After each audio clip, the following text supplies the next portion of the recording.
You're staring at a brick of pure cocaine worth more than your annual salary. And the only thing standing between you and financial freedom is a conscience you're not sure you still have. You're a DEA agent, 10 years on the job. You've kicked down doors in Bogota, run surveillance in Sinaloa, and watched good men take bullets meant for scumbags. The work hollowed you out somewhere along the way, but you told yourself it mattered, that you were one of the good guys, until today, when you realize the good guys finish broke, divorced, and forgotten. Your partner Marcus has been with you for 7 of those 10 years. He's the kind of agent who still believes in the mission, still reads the oath on the wall of the break room like it means something. He's got a wife who packs his lunch, and 2 kids who think their dad is a superhero. You used to be like that, before the divorce took everything except your badge and your bad shoulder. The bust went perfectly. Your team hit a stash house, seized 400 kilos, and arrested 6 mid-level dealers by the book. Marcus was the first one through the door like always, except you noticed something during the evidence logging. The junior agent doing inventory can't count for anything. He logged 392 kilos. You watched him screw up the math in real time. Nobody else caught it. 8 kilos of pure Colombian powder just became a ghost. You could fix the paperwork. You could make this right.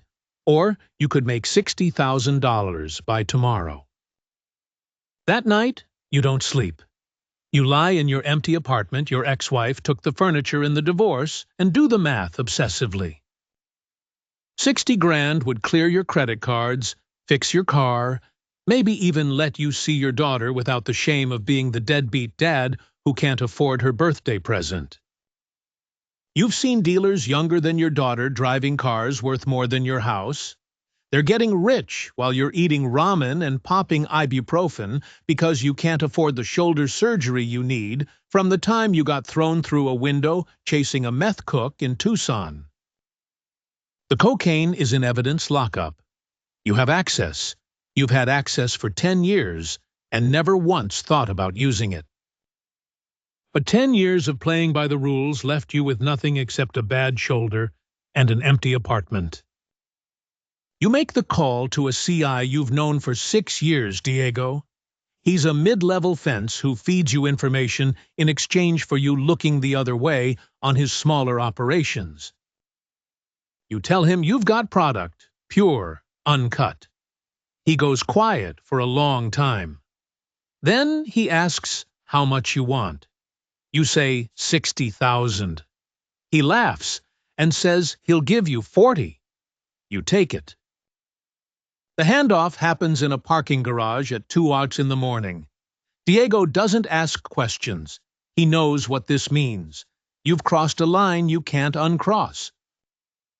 He hands you a gym bag full of cash. You hand him the cocaine. The whole transaction takes 90 seconds. You drive home shaking so hard, you nearly crash twice. The money sits in your closet for 3 days before you touch it. You keep expecting the knock on your door, the internal affairs investigation, the arrest, but nothing happens. The evidence discrepancy gets blamed on the junior agent's sloppy paperwork. He gets a reprimand. You get away with it clean. You pay off your credit cards. Fix your car. Buy your daughter the birthday present she actually wanted for the first time in years. You feel like you can breathe, like maybe you're not drowning anymore. That feeling lasts exactly 2 weeks. Then you're on another bust, another stash house, another mountain of cocaine that needs logging. Marcus is running evidence with you this time, clipboard in hand, counting kilos like he's checking groceries. He's thorough. He's always thorough. But halfway through, his phone rings. His wife. Something about his kid. School emergency. He hands you the clipboard and says he'll be right back. He trusts you with the count. He trusts you with everything. The junior agent is off by 12 kilos again. Marcus isn't there to catch it. You are. 12 kilos equals $90,000. You tell yourself you're not going to do it. You've already gotten away with it once. Pushing your luck is how people get caught. But then your daughter calls. She needs braces. Your ex-wife says it's your responsibility to pay half. That's $4,000 you don't have. The surgery your shoulder needs is another $8,000. Your landlord just raised your rent. You take the 12 kilos. This time the handoff is easier. Diego doesn't even blink. He's got your number now, literally and figuratively. You're not a federal agent anymore. You're a supplier with a badge. The money comes faster, $70,000 in cash. You tell yourself this is the last time. You'll fix your life and walk away clean. But you don't walk away. You start looking for opportunities. Every bust becomes a potential payday. You get better at it. You learn how to fudge the numbers, how to create discrepancies that look like clerical errors.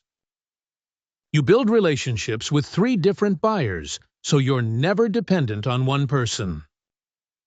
You start making more from your side business than your actual salary. Marcus starts noticing things. Not the money. You're careful about that. But the way you volunteer for evidence duty every single bust. The way you always offer to run the numbers when he's busy. He makes a joke one night over beers.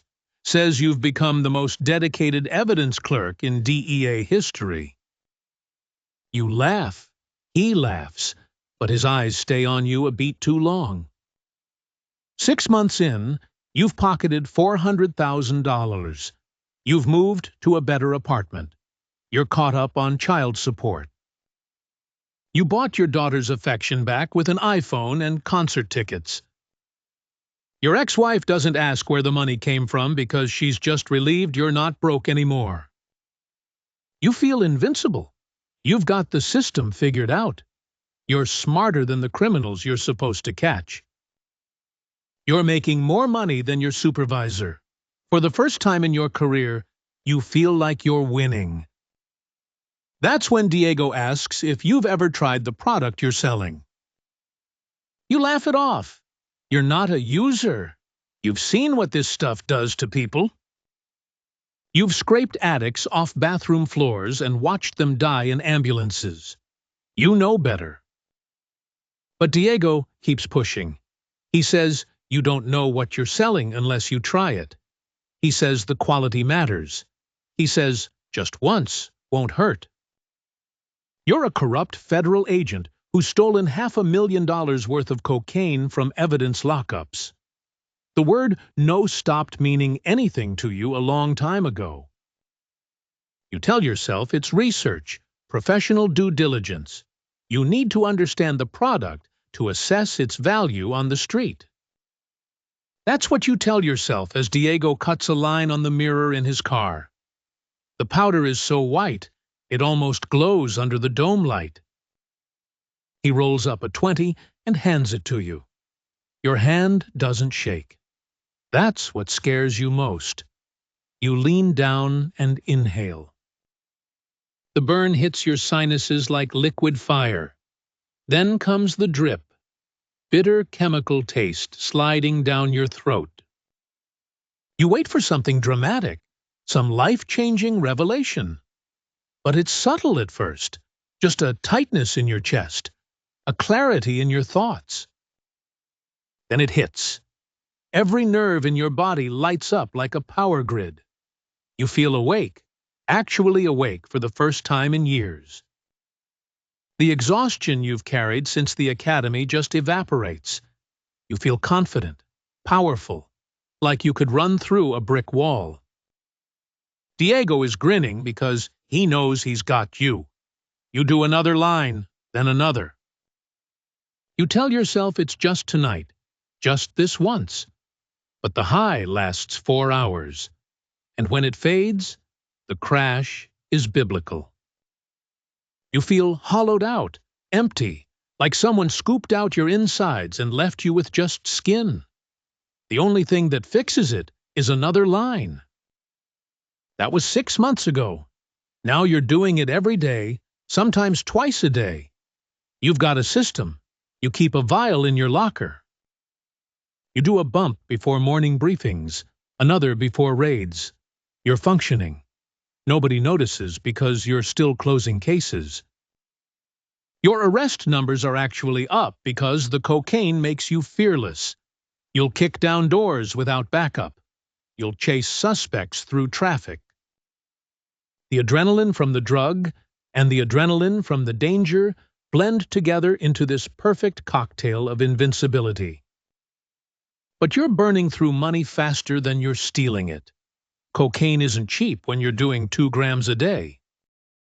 He backs off, but he doesn't believe you. You can see it. He just doesn't want to believe the alternative. Your daughter notices you've lost weight. Your ex-wife asks if you're sick. You tell them the same story: stress, job pressure. They believe you because people always believe what they want to believe. You start making mistakes, small ones at first. You forget to file paperwork.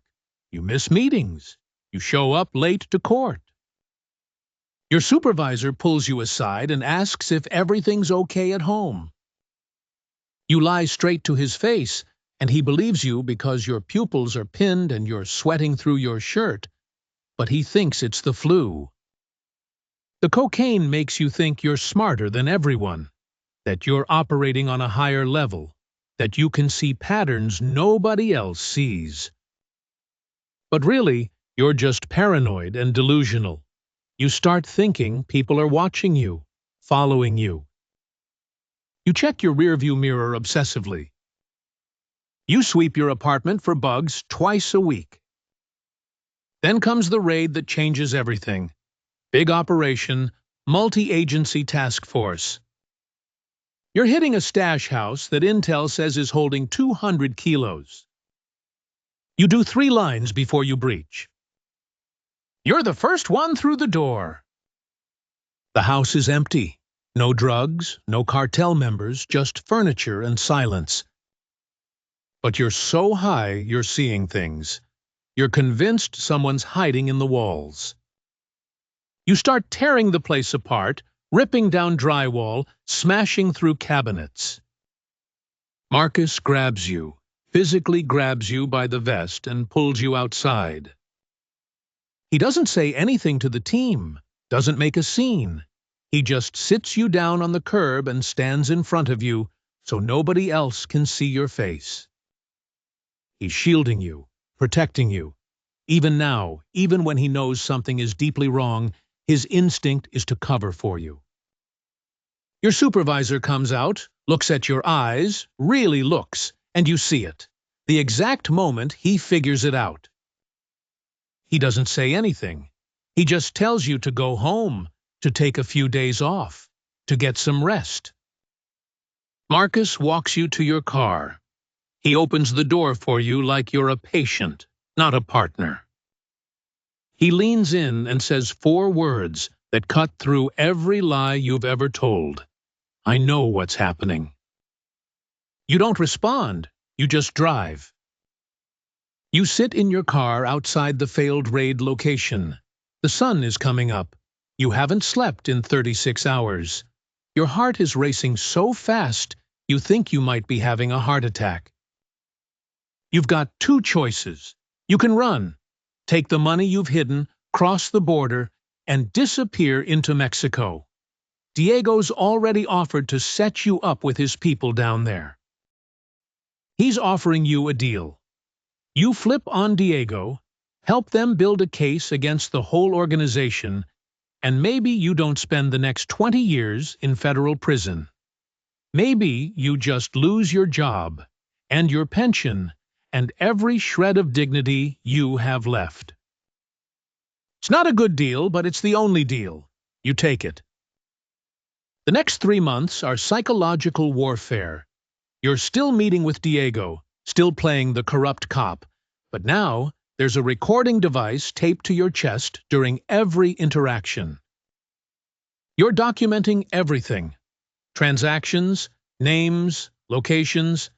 The DEA is building a case brick by brick using your body as the foundation. You're 3 months sober now. The withdrawal was brutal. Shaking, sweating, vomiting, paranoia that made the cocaine paranoia look like mild anxiety. But you pushed through because the alternative was a cell. Diego suspects nothing. You've been lying to everyone for so long that lying to him feels natural. He trusts you because he thinks you're just like him, someone who chose money over morality. He has no idea you've already made a different choice. Marcus knows about the wire. He was read into the operation after your confession. He's your handler now. The man who covered for you outside that empty stash house is now the man making sure you don't get killed wearing a wire. You meet with him every night to hand over recordings and debrief. These meetings are clinical, professional. He asks operational questions, and you give operational answers. But sometimes, at the end, after the recorders are off, he just looks at you. Not with anger, not with pity, with something worse: disappointment. The kind that comes from someone who believed in you more than you believed in yourself. One night you ask him why he didn't turn you in himself, why he covered for you outside that raid. He's quiet for a long time. Then he says he kept hoping he was wrong, that you were just stressed, just burned out, just going through something temporary. He says he spent weeks telling himself there was an explanation that didn't involve you being exactly what you turned out to be. He says the hardest part wasn't finding out you were dirty. It was realizing he'd been making excuses for you the whole time. You don't have an answer for that. You just nod and leave. The raid happens on a Tuesday. Multi-agency operation, FBI, DEA, ATF, local police. They hit 15 locations simultaneously. Diego's house, the warehouse, the stash houses. The whole network comes down at once. Marcus is the one who puts the cuffs on Diego, not you. That was deliberate. The agency didn't want you anywhere near the arrests. But you're watching from the command van when they bring Diego out. He looks directly at the camera, and you see it. The exact moment he figures it out. He doesn't say anything. He just smiles. A sad, knowing smile that says he should have seen it coming. The trial takes 8 months. You testify against everyone: Diego, his lieutenants, the dirty cops he had on payroll. You sit in that witness box for 6 days, and you burn every bridge you ever built. Your testimony puts 17 people in federal prison. Diego gets 40 years. He'll die inside. When it's over, there's no parade, no commendation. You surrender your badge in a conference room with 3 witnesses present. Marcus is one of them. He watches you unclip the badge and set it on the table. 7 years of partnership ending with a piece of metal on a conference table. He shakes your hand, firm, brief, professional. Then he walks out and doesn't look back. You sign paperwork that strips you of your pension. Agree to never work in law enforcement again. Your ex-wife files for full custody. Your daughter stops returning your calls. The local news runs a story about the corrupt agent who turned informant. They use your academy graduation photo. You look so young in it, so certain. You move to a different state, get a job doing private security for office buildings. Minimum wage work checking IDs and watching cameras. You're 47 years old and you're starting over from absolute zero. Some nights you think about Diego's offer, About the version of your life where you just kept taking the money, where you're sitting on a beach somewhere instead of working graveyard shifts at a corporate plaza.